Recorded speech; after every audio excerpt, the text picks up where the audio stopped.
Hey, what's up, guys?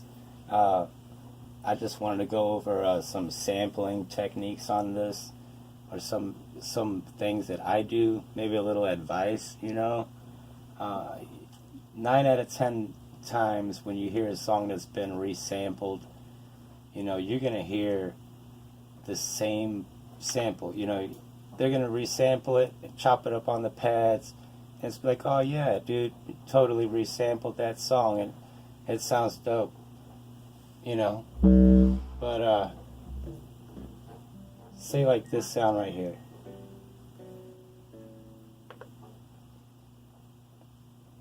Let's load up this sound.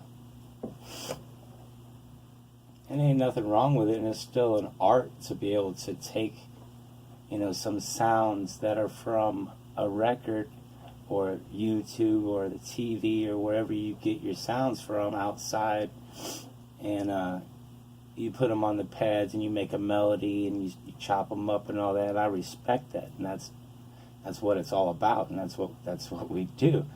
But to put some work into it, man, not to be like lazy about it. You know what I'm saying? It's more than just taking the sound of somebody else and putting it on here. Like, I'm talking about like this. We got this piano, right? Everybody knows that's keys, grand piano from the Akai. Alright? You hear this on the radio, you know that, oh dude, he's using or better yet, the drum program with the repeat of the drums where it's a 16 beat, like, yeah, they're going to know that you use this box. Let alone their sample, they know they use this box. So, and there's nothing wrong with that. I'm just saying to put some work into the samples. When you go to your sample edit, I mean, they put so much stuff in here. They put so much stuff in here on like on your program edit. Okay, you go to your samples. I mean, you can semi-tune it, you fine-tune it, you reverse that sample. Let's just say that we sampled a symphony orchestra, all violins, all right, and this was the cut. And you play it back on the pads, and somebody hears it on the radio, and they're like, "Oh, dude, that sounds like something I heard yesterday from the symphony that I went to." And then, they find out that you used their sample, and it's just a big mess. So why not reverse that? Go to filter in your envelopes. Change the filter types. Mess with the cutoff. Some of this stuff, as valuable as this is, 9 out of 10 people I just don't see using this whenever they take that sample back. I mean, it's so easy, dude, just to take this in 2 seconds and make it your own, you know what I mean? It's not like, I don't know, you didn't create that sound either, but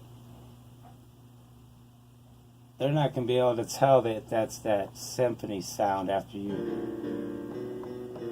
Yeah, it's got a little sustain, release, decay, blah, blah, blah, and take the cut off, and yet it's still kind of hard to manipulate this. All you got is high pass. I mean, doesn't really give you too much to play with when it comes to that either, So when you go to your LFO modulation, you can change the pitch, attack, your envelope,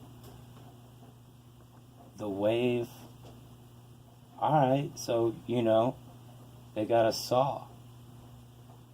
So we'll put a saw on that, and go back to that sample and reverse it. Alright, we're on this here, filter envelope, we do all this stuff that we want to change that sound, right? LFO modulation for that one sound, that one, you're going to put that saw on it. So now it's a reverse saw. I don't even know what the sync is. I'm going to go to 8th.8, 8th note, okay. Filter. Take the pitch bend, and it gives you some stuff. Let's look at the effects. What kind of effects can I put on here? You know, it'd be nice if I had like a reverse, you know, I just kind of made a reverse saw, but it's not a reverse sawtooth like I was, you know, it should let you, it's just important to be able to mix up your samples before you go out and be like, yeah, I remixed this or whatever. Me personally, I find it easy just to make my own songs on here, and yeah, I can get away with doing that because it's my own stuff. But in a year from now, if I want to resample something, I'm gonna go over here and add, you know, some flavor to it. You know, and it takes a couple seconds to do a few cool things to this to change the sound up a little bit. You know, you know, you can add this same note, the 33 A1, the same one that you made, the 127.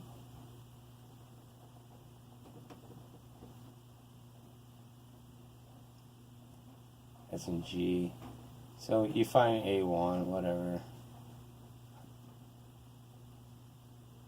Anyway, and you, man, just change the tone. Change all that.